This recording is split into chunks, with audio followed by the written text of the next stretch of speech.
मोरो ख़बर शामिल कर जदी मोरो सिंध मां जितां सिंधी अल्ताफ़ सुमरो जी रिपोर्ट मुताबिक डिवाइस होल्डरनि मूं मथां तशद्दुद कयो आहे ऐं मुंहिंजे भाइटे खे पिण धक कया आहिनि। नाइंसाफ़ी कई वई आहे। असां पंहिंजा ॾिनल पैसा घुरिया आहिनि जेके ॾियण बजाए धक हयां विया आहिनि। इंसाफ़ कयो वञे। शाहनवाज़ भट्टीअ जो एहतजाज। मोरो डिवाइस माफ़िया बेलगाम बणियल कैंप जे वीडियो भरण था फ्रेंचाइज़ जे मालिक जी प्रिंट में सदाम खोखर ऐं ॿियनि हथियारबंदनि जे माण्हुनि सां गॾिजी मोरो जे अवामी आवाज़ जे सीनियर सहाफ़ी शाहनवाज़ भट्टी ऐं संदसि कैमरामैन नूर सिंधी ते हमलो।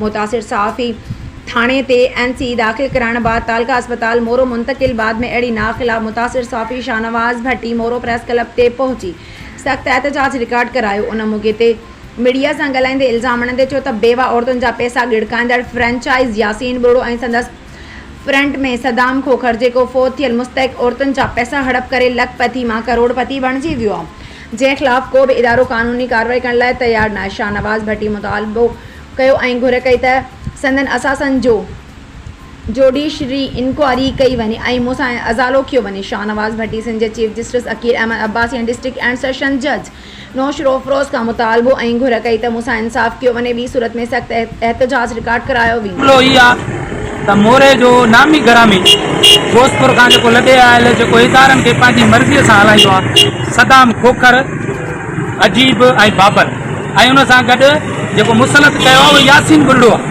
जेको फ्रेंचाइज़ जो करतो धरतो आहे। कुझु इदारा सदाम पंहिंजी मर्ज़ीअ ते हलाईंदो आहे। सदाम ते को बि कानून लागू थो थिए कोन थो थिए।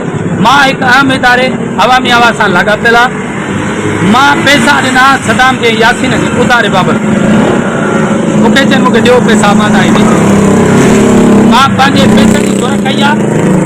उन पैसनि ॾियण बजाए मूं ते मुंहिंजे भाइटे ते वैशानो मारकुट कई आहे। मुंहिंजे भाइटे खे रतो छाण कयो आहे। पुलिस वटि NC दाख़िल करायो आहे। को बि जवाबदार ॿधण लाइ तयारु कोन्हे। मां इदारा जुडिशरीअ ते जेको मुंहिंजो ट्रस्ट आहे छो जो नसुला गॾाणीअ जहिड़ो मोरो इंतिज़ामिया पुलिस ॿियो बि अमल अहिड़ो वाक़ियो करणु चाहे थी। सिंध जा साहबी तमामु देर महफ़ूज़ रतो